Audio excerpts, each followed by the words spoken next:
Well, as we all know, the beauty of cottage country in central Ontario is that it is peaceful, it is placid. You hear the water lapping up against the shore. It's just, Martha, you've got all that happening in Point of Barrel, don't you? I do right now, but if you can tell the relaxation in my voice, it's because I'm coming off of a fairly long period of time of 7 adults, or gosh, was it 8? 6 grandkids, 7 and under, and at least 1 dog, all on one island. And so, yes, it can be tranquil, but it wasn't so tranquil last week. Did you like that, though? Oh my God, wonderful chaos. Absolutely wonderful chaos. Wonderful chaos, kind of like a Liberal caucus meeting. Would you put it that way? We're not going there. Oh, not yet. This is my family, Steve. Come on. Oh, sorry. Okay, kids, it's time to talk everything political.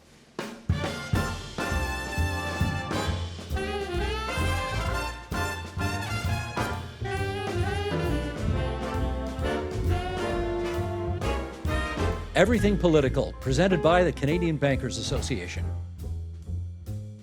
Happy to welcome back former members of Parliament Tony Clement and Martha Hall Findlay. And of course, the top of our docket this week is going to be the by-election coming up in Alberta on the 18th of August, where Pierre Poilievre is going to try like hell to get back into the House of Commons. And Martha, since you're the Albertan, let's start with you.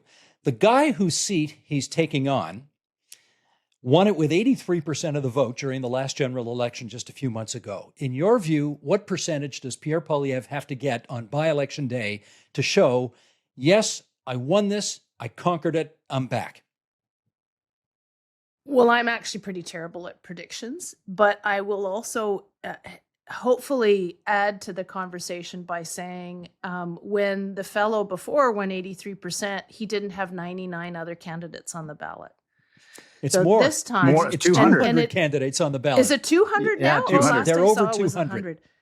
So, I mean, I really do think Elections Canada needs to put a stop to that kind of thing. I think it undermines democracy in a weird way. You'd think, oh, more candidates, but I think this is out of the realm. And I think it really confuses some of the big issues. And I don't know that with that many people, Pierre needs to match the percentage that happened in the last election. Who knows with that many candidates, how many weird votes are going to happen. Having said that, Tony, if he wins the seat with 40% of the total vote, his opponents are going to seize on that to say, he's a parachute candidate, he's not all that strong, he's still got trouble. Well, I think that anything that Pierre Poilievre does, his opponents are going to jump on it as a point of weakness or no. But this time, with more, there'd be some legitimacy. There'd be some legitimacy if he only got 40% of the votes. Yeah, I'm not expecting that. I expect him to get higher than that. I'm not expecting him to get 83% of the vote either. And really, this is a kind of an indoor baseball kind of discussion that the 4 blocks around Parliament Hill are going to talk about by-election, but I'm not sure most other people. The important thing is, hopefully, all things going well, and I know Pierre, and I've talked to damn hard in that riding, not taking anything for granted. So assuming that the voters see that, upon that, and he is back in the House of Commons, that, to me, is the bigger story, that finally the leader of the official opposition is back in the House of Commons in September. Do you think, as Martha does, that we ought to be raising the threshold on who's allowed to compete in these by-elections or elections, period, that 200 names on a ballot is kind of screwy? It really is an abuse of the process, and it makes, obviously, Elections Canada decided that they aren't going to print a ballot for that by-election. You actually have to write the name in. All of the voters have to write their preferred choice in. So presumably there'll be a long list at each polling station, so you can look at it and then go to the polling booth and then do your thing. But it is Poilievre is hard. It's hard to spell. Well, I think, as you know, Elections Canada looks at it to divine the intention of the voter. So if somebody writes in Pierre P. and there's no other Pierre P. on the ballot, then I think that's going to be good enough for a vote. Don't voters don't take that as gospel. Talk to Elections Canada, but that's how I think it should go. But I do think that it is a mockery. They're making a mockery of the process, and that the fact that it's happened twice to the leader of the opposition is also part of the mockery. And I think there are things you can do that are not anti-democratic. For instance, one of the things that I've been pressing for in my discussions is each of these candidates should have a separate, a separate elections official agent. They can't all 200 can't have the same official agent.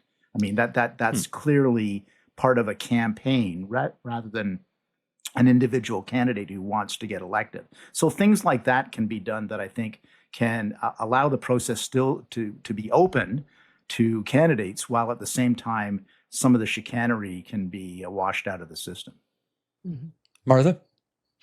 I agree. I think there are things that could be done, and I do get a bit upset at what feels like it's almost making fun of the process, right? This is a serious issue. This is a serious by-election. It is the leader of the opposition, so it should be taken seriously as such. So I agree with Tony on that. I think a bigger question, Steve, though, is he is an Ottawa guy, right? He's been there for ages. The line that it was because of his proposals of reducing the federal public service were reasons for him not to run in Ottawa, and completely ignores the fact that he was very supportive of the convoy, which completely upended Ottawa and the lives of people living there for some time. Not very popular at all. The other thing is there has been a rise in Alberta's separatist sentiment. We've talked a little bit about that before.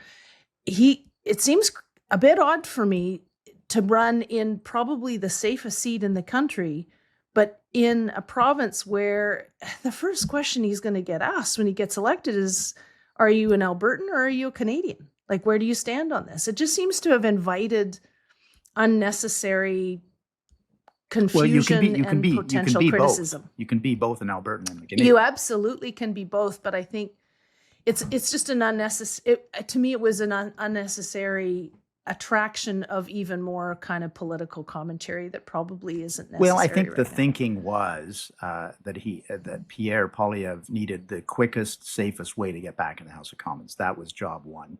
And this riding hopefully provides the solution to that issue. So, and I actually think it benefits to have a national leader from Alberta who can talk to Albertans, but also talk about Canadian issues to Albertans and Alberta issues to Canadians, for that matter, like Stephen Harper did. And so it's not untoward to have a national leader from the province of Alberta, in my opinion. Oh, I don't disagree with that. I just think he's an Ottawa guy. He's been in Ottawa and an Ottawa politician for almost forever. So I can think of other people who would represent Alberta. Saying he's an Ottawa guy for most of the country is not a badge of honor. I just want to make that clear. Given that you and I both served in Ottawa. Okay, well, while we're talking about national politics here, I do want to bring up another name which has significant connection to Pierre Poilievre, and that name is Jenni Byrne. Jenni Byrne ran his last campaign. And Tony, let me go to you first on this one here. I suspect if before the campaign began that you had said to Jenni Byrne, I want you to design a campaign for me that will get the Conservative Party over 40% of the vote, you'd have taken that 10 times out of 10. This was one of those weird times where that actually wasn't enough. She has now confirmed that she's not going to run the next federal election campaign for the Conservatives whenever that takes place. And I want your reaction to that. Yeah, I think that was the right decision for Jenni and the right decision for the party and for Pierre. Jenni's she's got a lot of other things going on in her life, and 24/7 worrying about everything, all of the minutiae of the House of Commons and the strategy at question period and nominating candidates and all of these things that she was involved in until election day. She's got to move on with her life, and I respect that. And look, okay, this is going to take a little bit of analysis, but the half glass analysis, Steve. So the half glass full is, of course, 2 million extra votes for the Conservative Party. They got 44% of the popular vote in the province of Ontario. won new seats in Northern Ontario, Southwestern Ontario, in the 905, did all of those things. I myself campaigned in Sudbury East, Steve, not far from you. And we flipped a seat that was a Liberal seat to a Conservative seat, even with the NDP crashing. And there were seats like that in Northern Ontario and Southwestern Ontario. The rest of the country, with the NDP crashing, that was not as felicitous to the Conservative Party as the couple of examples that I've just mentioned. So that was a problem. At the end of the day, I can tell you, Pierre Poilievre, in my view and many others' view, he worked so hard in that election period and left nothing on the table, and did us proud with the way he handled issues as they came up during the campaign. And so my view is that he deserves another shot at this.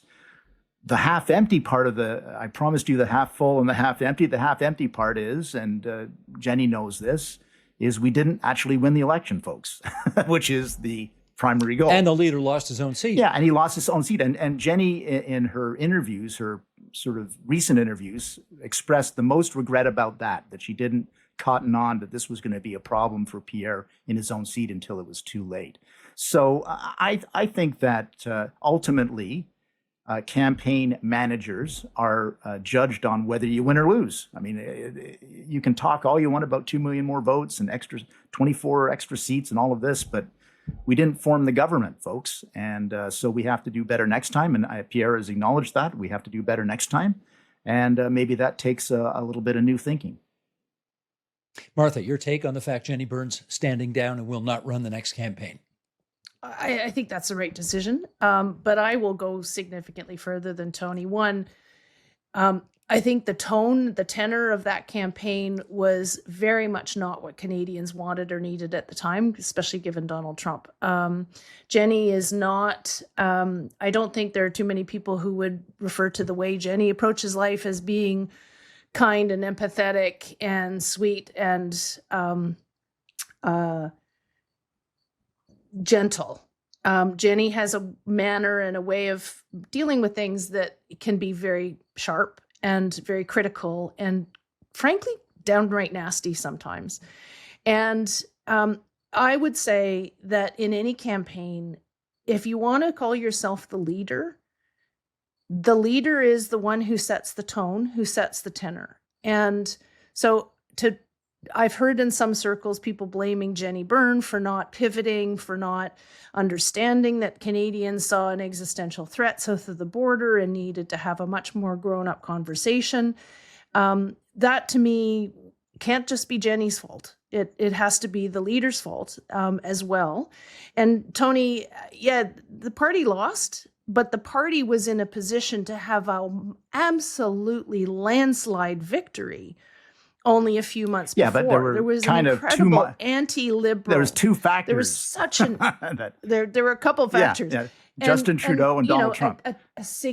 But it wasn't just Justin Trudeau. There was a very strong anti-liberal sentiment. People were tired of the Liberal government. But even during the campaign, you would hear Pierre saying things or people in the party saying, it's the same old team. It might be a new guy. Mark Carney's a new guy, but he has the same people on his team. One of the things that I kept feeling when that was happening was, but Pierre doesn't seem to have a team at all. Like, it wasn't clear who would become finance minister, who would be responsible for natural resources, it was Pierre all the time, even to the point the campaign plane didn't say Conservative Party, it said Pierre Poilievre. And so to me, it's partly Jenni's fault. I think it's very much, tone from the top was an inability to recognize that the world had changed. They couldn't just ride on anti-liberal, especially with the arrival of somebody like Mark Carney, with the gravitas of Mark Carney. And so to continue with the sort of nasty, negative criticism wasn't nasty, negative kind of campaign wasn't. It was pretty nasty. It was normal there was a lot of nasty criticism by a leader of the official opposition about the normal direction of the country, which he won that debate. And here's the thing. Like, first of all, I'm going to go out on a slight limb and say if there was an extra week in the campaign, the Conservative Party would have won the campaign. Things were turning in our direction. The only place where it wasn't turned after they had turned so no, badly. but you see, Right. I think that the message, and I'm with Jenny on this. Everybody was pressuring her. A lot of people were, including Corey Tenike and others. Oh, have to pivot. You have to pivot. I think that was a loser strategy if we pivoted, because Carney was already there as the elbows up guy. There was no way that Pierre was going to dislodge him on that. So that would have been a loser strategy, and we would have lost a lot of the support that we had. We had the support of the 18 to 25s. We had the support of the 25 to 44s. We had the support of the 44 to 59s. The only group that we did not have the support of was the 60 plus. Our generation. Yeah, and so Martha, your group, Yeah. Steve, your group, Tony, my group. Yeah. They were not with us, and significantly, especially amongst females. Although amongst females generally, we were only 7 points behind the Liberals at the end of the campaign with females. So I want to make that point. And Pierre Poilievre's plus minus by the end of the campaign, he was a +2. Carney was a +17. But Pierre Poilievre wasn't a -2 or a -20. So all of this, he was a terrible leader, everybody hated him. Baloney. The fact of the matter is, one age demographic, which was significantly skewed to the Liberals because they bought into the elbows up. Mark Carney is the savior that's going to save us from Donald Trump. Well, I guess we're going to all see that now, whether that's true or not. But at the time, the strategy laid out by Pierre Poilievre and Jenni Byrne, that was the only strategy that could win us seats. It wasn't enough seats, but it did win us seats.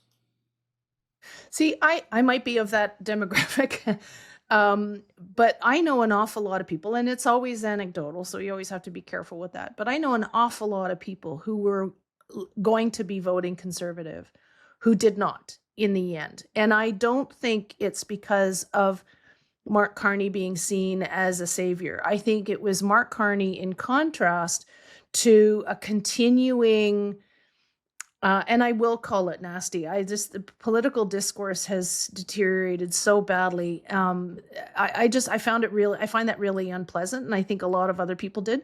But I think really there was a sense of gravitas. We're talking about issues that are really important to the country that Pierre was not addressing, and that Mark Carney was. Well, I think that it depends on your point of view. If you were a blue-collar worker in southwestern Ontario, Pierre Poilievre was talking to the issues you cared about, the issues of affordability, the issues of whether someone in government was actually talking about, paying for a new house or paying your grocery bill. Those were the issues. And Pierre kind of solidified a change that was happening, and the NDP kind of accelerated it with their poor campaign, where blue-collar workers and unionized blue-collar workers, I might add, we're not only looking at the Conservative Party and the Conservative Party's positions, but actually voting for the Conservative Party and Pierre Poilievre. And that's a sea shift that hasn't happened in decades in Canada, and is so... Tony, let me jump in Sure. here, though, just to ask you whether... Can you speak to Martha's point, which is that Jenni Byrne's obviously an immensely talented person. She has run numerous campaigns. She's got a lifetime of activity in politics. Let's put all of that on the record. But there is a reputation that follows her, which is that she is an incredibly polarizing person.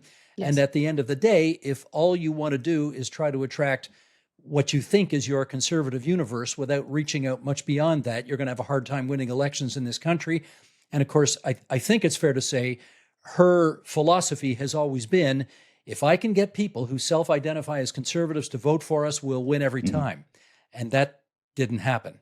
A lot of things didn't happen, and there were some issues of election preparation that I know my fellow past candidates are talking about, and all of those have to be addressed. And I know that Pierre Poilievre, as the leader, is listening to a lot of people because he's been on the phone lines a lot to address these issues. I'm sure all of this will come up at the Calgary Convention in January as well. So yes, I think we didn't win, folks. There's no way I can get around that. Now, the Liberals thought they had a way to a majority government. They didn't get their majority government. We didn't win. There's a lot of water and wine going on with this election. There's no question about that. But I do think that we do have to recalibrate some things if we're going to get over the top for next time. And I know the leadership feels the same way. So yes, I acknowledge your point. Some things didn't go as planned, and we thought that it was with Justin Trudeau as Prime Minister and Donald Trump worrying about the Gulf of America rather than Canada, we probably would have won.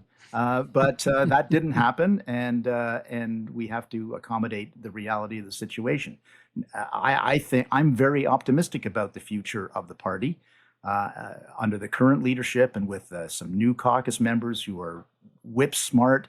So it's not all horrible, but we have been going through, I'll be honest with you too, we in the party have been going through a grieving process these last few months over what we thought was going to be a win so we could help the country. And whenever, by the way, whenever Mark Carney was getting into a spot of trouble, he would just steal another policy platform from the Conservative Party. We were looking around wondering, what the heck do we do now? He's now against the carbon tax. He's now for a balanced budget. Oh my gosh, where's this all coming from? The reality will be what the reality is over the next few months. But that was part of the issue that we had. Can I just do one quick follow-up with you, Tony, which is you've been in the Conservative Party, practically your whole life. You've run for the leadership of the party. You're a former senior cabinet minister in the party.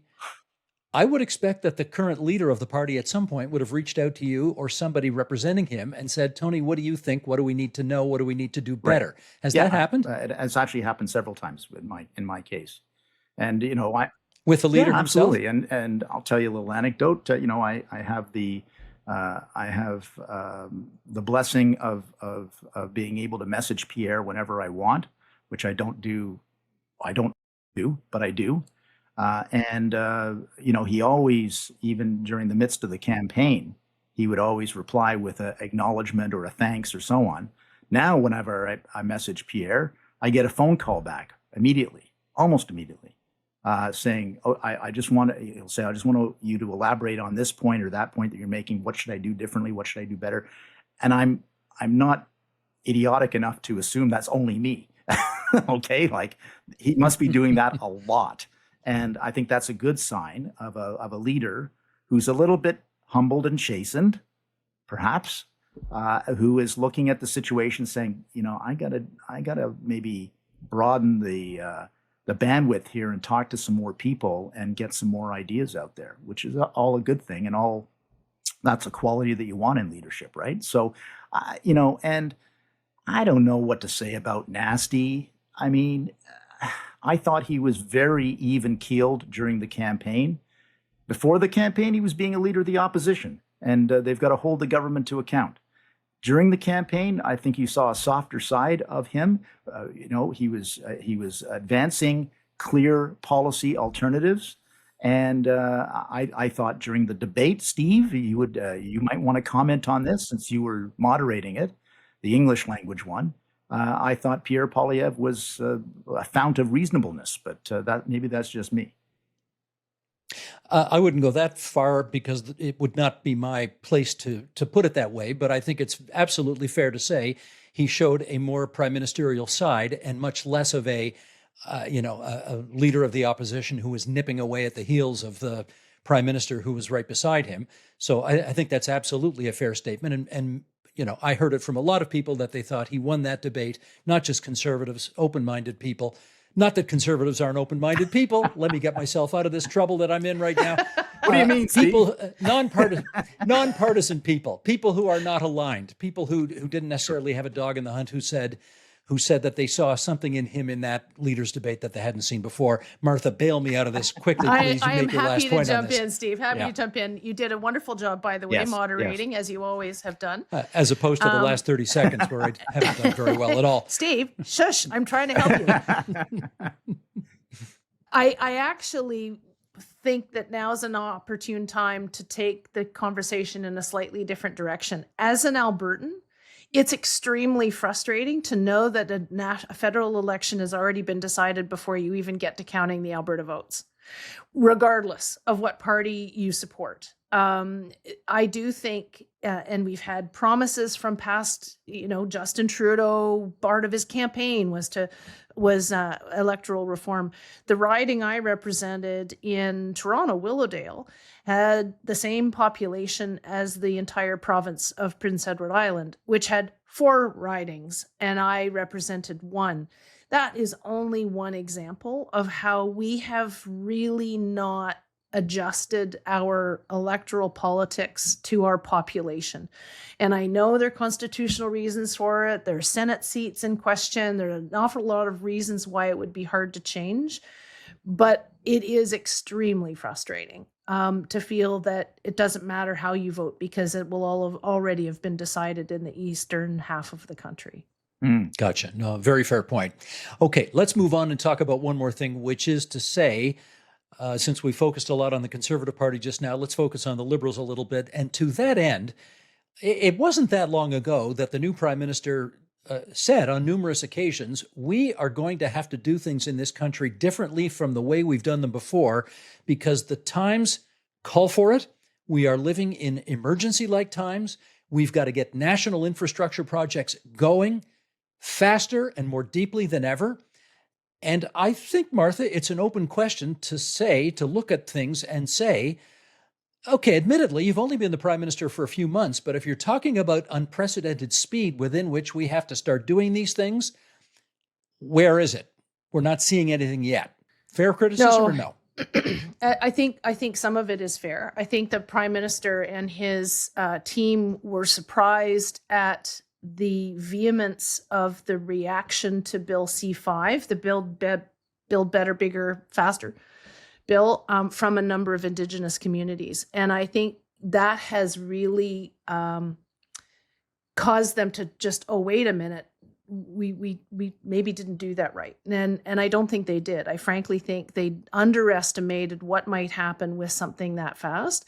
And what they didn't do is engage with Westerners who, whether you're an Indigenous community, a non-treaty Indigenous community from BC, treaty communities in Alberta, communities in Saskatchewan. I mean, I've asked lots of people, what do you think of C5? People in Indigenous communities or engaged with them. And in Saskatchewan, Alberta, BC, we think it's fantastic.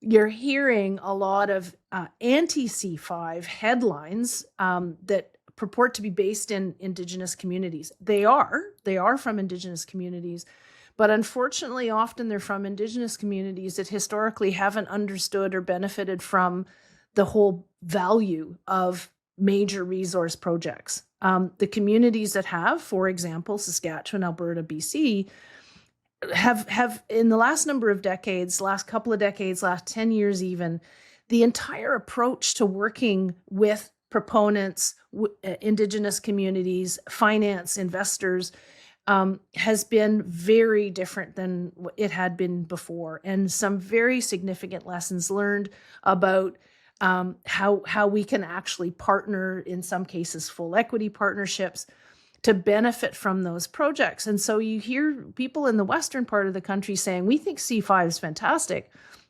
But you hear people in other parts of the country saying, well, wait a minute, this is going to abrogate the duty to consult. This is going to, and what's really fascinating is that in so many of these conversations now in the western part of the country, the duty to consult, the idea that somehow you do it all and then you have a duty to consult with Indigenous communities after the fact, simply doesn't happen anymore. The consultation all happens up front, the engagement, these are some hard lessons learned, right? But they have been lessons learned. And so I don't think the Carney government understood, one, just how complicated that is, and two, how strong the reaction was likely to be from some sectors. Can I just say, I'm having difficulty, much respect to Martha, but I'm having difficulty with that argument because Mark Carney ran as the insider outsider who knew everything about government and everything about world affairs and everything about fiscal management and everything about building back better. And basically all the people around him are either liberals who were in the Trudeau government or neoliberals who weren't part of the government but have the same kind of mentality. So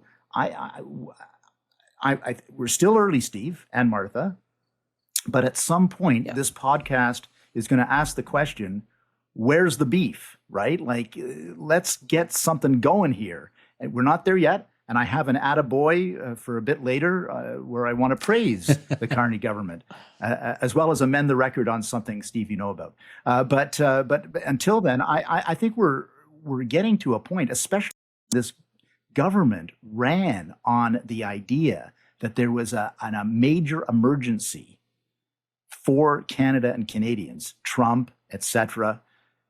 We got to get going on something. Their decisions have to be made. We can't just keep rolling around. I know it's August and the dog days of summer, but this was supposed to be a national emergency, folks.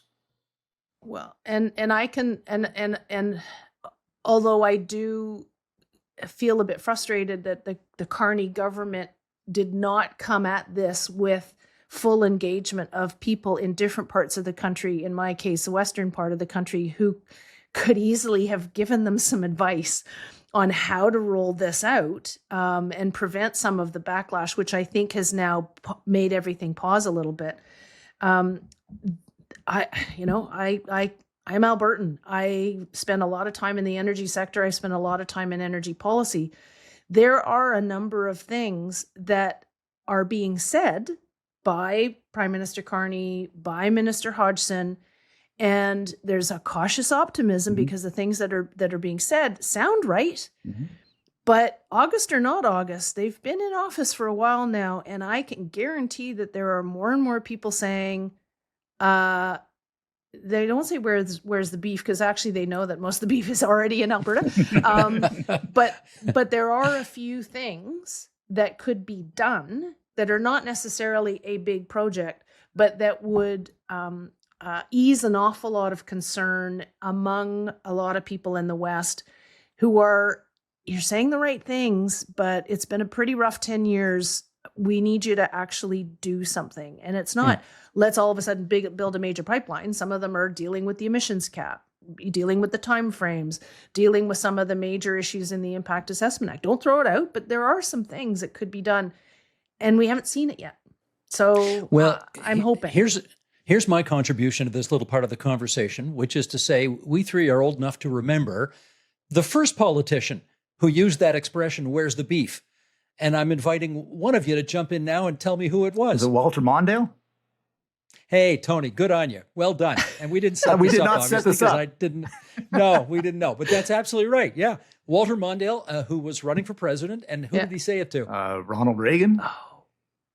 No, he said it to Gary Hart. Gary he said, Hart. You got lots of new ideas. Gosh, Gary Hart. But it came from got lots of new ideas, Senator Hart. But where's the beef? It was a ripoff of the Wendy's commercial. Yeah, exactly. Yeah, from the Wendy's commercial. Exactly See, right. I would have been tempted. I'm glad Tony said Walter Mondale and got it right, because I was tempted to think, was that Ralph Klein? And I said, no, because he's Albertan. He knew where the beef was. So same thing. Exactly right. Now we're going to do sorry, did you want to correct the record on something, Tony, before we go on? Steve, you write a very well-researched blog for TV Ontario, and your last topic was the art, I don't know what else to call it, the art installation in honor of William G. Davis in Brampton. And it was all very emotional and very correct, except for one thing. Now, I want our viewers to know that I was a member of provincial parliament before I was a member of parliament. And my seat was Brampton South, and then Brampton West. And you mentioned how, I guess Bob Ray was there. I can't remember the exact details, but you mentioned an anecdote. I'll go ahead. Yeah. Okay. So former Premier Bob Ray, who's now our United Nations ambassador, said to me for the book that I wrote on Bill Davis that when it came time to build a new courthouse in Brampton, that Mr. Ray wanted to name it after his predecessor, former Premier Bill Davis. And Mr. Davis said, I can't let you do that. I didn't practice. I practiced law for 10 minutes in Brampton. My father was a Crown attorney here for 3 decades. If anybody in the Davis family should get it named after him, it ought to be my dad, whose name was A. Grenville Davis. He went with the first initial, A. Grenville Davis. And Bob Rae apparently pushed back and said, well, how about I name it after both of you? And that was the compromise that I was told came forward, which was to name it after both of them. And if you go to Hurontario Street in Brampton, you will see the A. Grenville and William G. Davis Courthouse. Now that's where Tony picks up the story. So I want it said, and Bob Rae has done a number of things in a number of different capacities for the province and for the nation. However, he never funded the Davis Courthouse, and he never built Davis Courthouse. At the end of his term in 1995, it was a notional thing on a scrap of paper somewhere in the bowels of the Ontario government. No funding was ever sourced, and he may have made an announcement that they wanted to build a courthouse, but they never did it. I was elected in 1995 as part of the Mike Harris government. I was a backbench member of provincial parliament for 2.5 years. And immediately upon getting elected, I lobbied Charlie Harnick, who, Steve, you may remember as the first Attorney General for the Harris government, and said, look, we got to build this courthouse there. The courthouse was actually being done in an abandoned light bulb factory on Clarence Street. That's what the courthouse was. I kid you not. And I said, we got to get this thing done. And he said, yeah, let's get it done. And immediately when we started the ball rolling, Mr. Davis, who was a constituent of mine, called me up and said, you're going ahead with the courthouse? And I said, yes, sir. I'm very proud to have a Davis Courthouse in my riding. He said, what? Yeah, but it can't be the William G. Davis Courthouse. It has to be the A. Grenville Courthouse. And then we got the compromise of naming it after both. And so that's my story. And I'm sure I can find the records of when the actual shovel went in the actual ground. And believe me, it was not during the Bob Rae era. So thank you for allowing me. No, because he lost the election. He lost the election, and we were the ones who actually got the thing done. So I thank you for allowing me this opportunity. And Martha's shaking her. We're happy to broaden the record, and Martha's shaking her head, thinking these guys are so deep in the weeds right now. Get me out of here. Oh my God. Anyways. Okay, we're going to, speaking of correcting the record, we are going to do what we always do when we finish off this Everything Political segment, and that is, no, Tony, it's not called Attaboy because we're in a gender-neutral world now. We call it Steve. Good on ya. Yes, we call it Thank you for Good that. on ya, which is, despite all the death and destruction we talk about in the world of politics, we do like to finish off by you two pointing out something that you liked that somebody did in the past couple of weeks in public life. So, okay, Martha Hall Findlay, start us off. Who gets your good on ya this time? My good on you goes to two Township of the Archipelago councillors. And so for the listeners, the Township of the Archipelago is basically a big chunk of what is referred to as the 30,000 islands on the east shore of Georgian Bay, which is, Georgian Bay comes off of Lake Huron. It really is the sixth Great Lake. Township of the Archipelago was formed as a municipality, I think 50 years ago now. But the two councillors I want to do my shout out to are Scott Sheard and Earl Manners. They have both worked very, very hard, and I'm looking just to make sure I have the right name, the Great Lakes St. Lawrence Cities Initiative. There are 325 municipal and regional members, all working toward Great Lakes and St. Lawrence River restoration and protection. The reason I want to do a special good on you to those guys is that they take that opportunity to do an awful lot of cross-border relationship building. And at this point in time, when it's so easy for people to say, oh, the Americans this, or, Donald Trump that, we share the Great Lakes. And it is a really important opportunity for them to come to meetings here and talk about how welcoming the American mayors were to them when they went and had this discussion negotiation. So not only are they involved in doing good work for the Great Lakes and the St. Lawrence River, but they also, I think, are doing yeoman's work in ensuring that although we might have political differences, the relationship between our two countries, especially with respect to things that we share that are so important, continues in a very positive way. Good stuff. And can I check, is that the same Earl Manners who used to be the head of the Secondary School Teachers Federation? That's what I was going to ask. It is indeed. Oh my gosh. Yes. Yeah, same guy. Wow. Same guy. Okay. And he's my now mother, an elected councillor. He is. He's an elected councillor. And just a small little anecdote, my mother had been on town council in a small town called Thornbury, where we lived at the time. Didn't like that, but then ran for school board. And she was on the Grey County School Board for 3 terms, which is 9 years. She was amazing, little white-haired lady. Very shy, but man, she was passionate. And she ended up, of course, on a school board having to negotiate with Earl Manners as a union rep. And so although technically on opposite sides of the table, they ended up hitting it off. And so every time I see Earl, it says, you know, he reminds me about how well he and my mom got along in the day. So there you go. Isn't that great? That's wonderful. Okay, Tony, let's have your good Well, on you. I think we have to bookmark this again, Steve, because I'm going to have to give the honors this week to the Government of Canada, which is currently led by Prime Minister Carney, for the raises, the salary raises for the Canadian Armed Forces. 20% for lower ranks and 13 and 8% for upper ranks. Yeah. $2 billion commitment. It's a lot of money. I think it's well past due that those serving in our armed forces get paid more. I don't mind paying that out of my taxes. And I think it was the right decision. It was a little bit late in coming. It could have happened 10 years ago, but okay. Carney did it. The cabinet did it. The Government of Canada did it. And I think that's important for the young men and women who serve.